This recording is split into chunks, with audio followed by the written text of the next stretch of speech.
పిఠాపురంలో జనసేనాని పవన్ కళ్యాణ్ని ఓడించేందుకు కడప నుంచి రౌడీలు గూండాలు వస్తున్నారనే సమాచారం అందుతోంది. ఎంతమంది వస్తారో రండి చూసుకుందామంటూ సంచలనమైనటువంటి ట్వీట్ చేశారు కె నాగబాబు. ఈ నేపథ్యంలో ఆయన చేసినటువంటి ట్వీట్ ఇప్పుడు సర్వత్రా చర్చనీయాంశంగా మారిన నేపథ్యంలో ఈ అంశం మీద మనతో మాట్లాడేందుకు ప్రముఖ రాజకీయ విశ్లేషకులు కృష్ణకుమారి గారు మనతో ఉన్నారు. మేడంతో మాట్లాడదాం. మేడం నమస్తే. నమస్తే. పిఠాపురంలో పవన్ కళ్యాణ్ గారిని ఓడించేందుకు కడప నుంచి రౌడీలు గూండాలు వస్తున్నారనేటువంటి సమాచారం ఉంది. ఎంతమంది వస్తారో రండి చూసుకుందాం అంటూ కూడా నాగబాబు గారు ఒక ట్వీట్ చేయడం అది ఇప్పుడు సర్వత్రా చర్చనీయాంశంగా మారింది. మేడం దీని మీద మీ విశ్లేషణ ఏంటి? మొదటి నుంచి పవన్ కళ్యాణ్ మీద జగన్మోహన్ రెడ్డి వాళ్ళకి కోపం అన్నమాట వాస్తవం. అది ఏ స్థాయికి వెళ్ళిందంటే అసలు చంద్రబాబు నాయుడు లోకేష్ను కూడా పక్కన పెట్టి ఈ మొత్తం పాపానికి మనకు జరిగే నష్టం మొత్తానికి కారకుడు పవన్ కళ్యాణ్ అనే ఒక ఉద్దేశంలోకి వాళ్ళు వెళ్ళిపోయారు. వాళ్ళు వెళ్ళిపోయి ఏ రకమైన దాడులు చేశారు పవన్ కళ్యాణ్ మీద అంటే అతని 4 పెళ్ళిళ్ళు అదొక పెద్ద ప్రహసనం. మధ్యలో ఒకసారి పవన్ కళ్యాణ్ చాలా సీరియస్గా నా 4వ పెళ్ళాం ఎవరో కాదు జగన్మోహన్ రెడ్డి, అసలు జగన్మోహన్ రెడ్డి ఎందుకు కాపురానికి రాడు, నేను అసలు అవసరమైతే కాంజుగల్ రైట్స్కి వేస్తాను, నా వివాహ పునరుద్ధరణ హక్కులు అంటారు వాటిని, కాంజుగల్ రైట్స్ వేస్తాను అనేంత దాకా మాట్లాడితే కానీ ఆపల కొన్నాళ్ళు. సరే మళ్ళీ ఇప్పుడు మొదలెట్టారు, అది వేరే విషయం. తర్వాత తెలుగుదేశంతో మైత్రి బంధాన్ని తెగ్గొట్టడానికి ఎన్నో రకాలుగా ప్రయత్నం చేశారు, ఎన్ని ఎగతాళి చేశారు, తిట్టారు, అసలు బూతులు తిట్టారు. అసలు సోషల్ మీడియాలో పవన్ కళ్యాణ్ మీద చేసినంత దాడి ఒక పోయిన సంవత్సరం ఏమో అతని ఆర్థిక మూలాలు దెబ్బతీయాలని ప్రయత్నం చేశారు. అది అవ్వలేదు. అది అవ్వకపోతే ఇక అయింది కొంత, కానీ ఏదేమైనా కానీ ఏదో అలా నడుస్తూ ఉంది. ఇప్పుడు ఇది దీని తర్వాత సీట్ల సర్దుబాటు జరిగిపోయింది. వాళ్ళు ఎంత ట్రై చేశారంటే సింహం సింగిల్గా వస్తుంది, అందరూ నక్కలు తోడేళ్ళు వీళ్ళే గుంపులుగా వస్తారు అని చెప్పి ఆ మాటని, అంటే మేము ఒక్కళ్ళమే సింగిల్గా వస్తాము, మీరందరూ గుంపులుగా వస్తారు, మీరు ఎంతమంది ఎన్ని గుంపులు వచ్చినా మా సింహం ముందు ఒకటే అని ఇట్లా రకరకాలుగా మాట్లాడారు. అవి అయిపోయాక సర్దుబాటు జరిగిపోయింది. సర్దుబాటు జరిగాక నీ బతికింతేనా పవన్ కళ్యాణ్, నువ్వు పావలా కళ్యాణ్ అనుకున్నాం కానీ పావలా వంతు కూడా చేయట్లేదు ఏంటి కళ్యాణ్ నువ్వు అని బొత్స సత్యనారాయణ దగ్గర నుంచి ఇక రకరకాల వాళ్ళు అనని వాళ్ళు లేరంటే పాపం అన్నమాట. ఇక వాళ్ళ ఇంట్లో కుక్కకి మాటలు వస్తే కూడా కుక్కతో కూడా అనిపిస్తారనేంత పరిస్థితికి వైఎస్ఆర్ పార్టీ వాళ్ళు దిగజారిపోయారంటే చెప్పొచ్చు.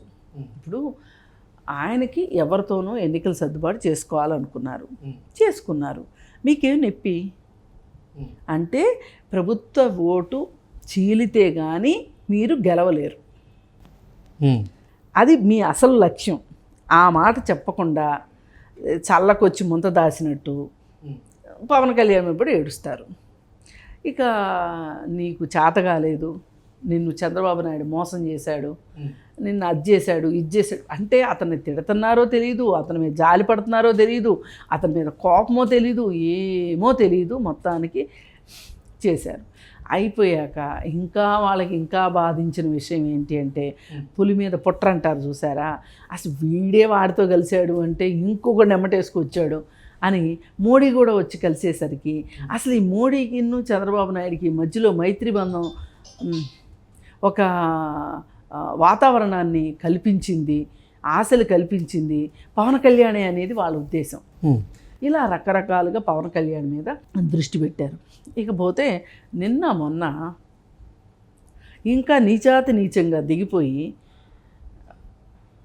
పోసాని కృష్ణమురళి చేత పంజాబ్ యాక్టర్ పూనం కౌర్ ఉంది. ఆ పూనం కౌర్ని ఇంతకుముందు కూడా ప్రతిసారి సందర్భం వచ్చిన ప్రతిసారి ఆ పూనం కౌరు పేరు వాడుకున్నారు వీళ్ళు.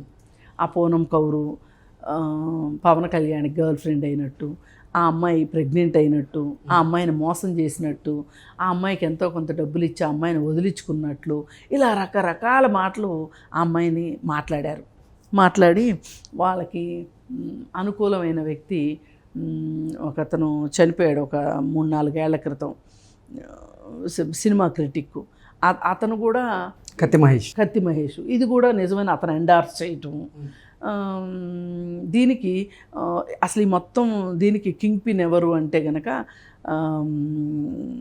డైరెక్టర్ మాటల రచయిత ఉన్న త్రివిక్రమ్ అని. ఇలా ఇంతమందికి వీళ్ళు చుట్టి వీళ్ళ ఉద్దేశం ఏంటంటే పవన్ కళ్యాణ్ని అబాస్పాలు చేయాలని. కానీ ఇక్కడ జరుగుతుంది ఏంటి, సమాజంలో పూనం కౌరు కదా, మనం ఒకటి ఆలోచించాలి. ఒక అమ్మాయి మీకు ఏ అవసరాలైనా ఉండొచ్చు, మీ కక్షలు ఎక్కడన్నా ఉండొచ్చు, కానీ మీ కక్షలకి బలైపోయేది పవన్ కళ్యాణ్ అనుకోండి. రాజకీయంగా మీరు చావండి, ఏ గంగలోనో దూకండి, అసలు పూనం కౌరుని తీసుకురావాల్సిన అవసరం ఏంటి? పైగా పాపం ఈ మధ్య అమ్మాయి ఒక స్టేట్మెంట్ కూడా ఇచ్చింది, నా దోమను నేను పెళ్లి చేసుకుని జీవితంలో స్థిరపడదామనేటప్పుడు మళ్ళీ నా పేరు ఎందుకు వాడుకుంటున్నారు, ఇది చాలా దారుణం, ఇది అమానుషం, ఒక ఆడపిల్ల మీద మీరు ఇట్లా చేస్తారా, ఒక ఆడపిల్ల ఆత్మగౌరవాన్ని దెబ్బతీస్తారా అని చాలా ఆవేదనతో మాట్లాడిన తరువాత కూడా మళ్ళీ నిన్నగాక మొన్న 3 రోజుల క్రితం పోసాని కృష్ణమురళి మళ్ళీ అదే విషయం తీసుకొచ్చి ప్రచారంలో పెట్టాడు పవన్ కళ్యాణ్. ఇది ఎంత దారుణం అండి. అసలు ఒక రకంగా నాకు అనిపించింది, సుమోటోగా ఇట్లాంటి కేసులు తీసుకొని పవన్ కళ్యాణ్కి 4వ పెళ్ళా 3వ పెళ్ళా, విడాకులు తీసుకోకుండా పెళ్ళిళ్ళు తీసుకున్నాడా, సహజీవనం చేశాడా, అవన్నీ దానివల్ల ఎఫెక్ట్ అయిన ఆడవాళ్ళు పెట్టాల్సిన కేసుల గురించి మీరు మాట్లాడుతున్నారు. ఇప్పుడు ఈ కేసు మట్టుకు సుమోటోగా తీసుకొని పోసాని కృష్ణమురళి మీద నిర్భయ కేసు పెట్టాలి. ఒక మహిళ ఆత్మగౌరవాన్ని, అవుట్రైజింగ్ ఆఫ్ మోడెస్టీ అంటారు, అది 354లో ఉంది, పెట్టాలి కేసు అసలు. కానీ ఆ అమ్మాయి అసలు వీళ్ళతోటి ఎందుకు, నా మానాన్ని నేనేదో నా దోమను నేను బతుకుతున్నాను అనే అమ్మాయి వదిలేసింది. కానీ ఇలా మాట్లాడటాన్ని సవాల్ చేయాలి. కాకపోతే అందరూ ఏమనుకుంటున్నారంటే పోసాని కృష్ణమురళి మాటకు కూడా విలువ ఉంటుందా, అసలు పోసాని కృష్ణమురళి ఒక విలువైన వ్యక్తేనా, ఆ విలువలేని వ్యక్తులను నోట్లో నుంచి వచ్చే మాటలను విలువగా ఎందుకు తీసుకోవాలి అని అతన్ని ఒక రకంగా వదిలేశారు, సమాజం వదిలేసింది.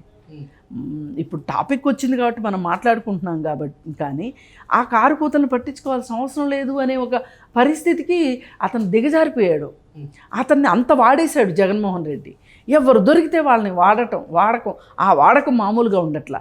ఇన్ని చేసి చివరికి ఇప్పుడు ఫైనల్కి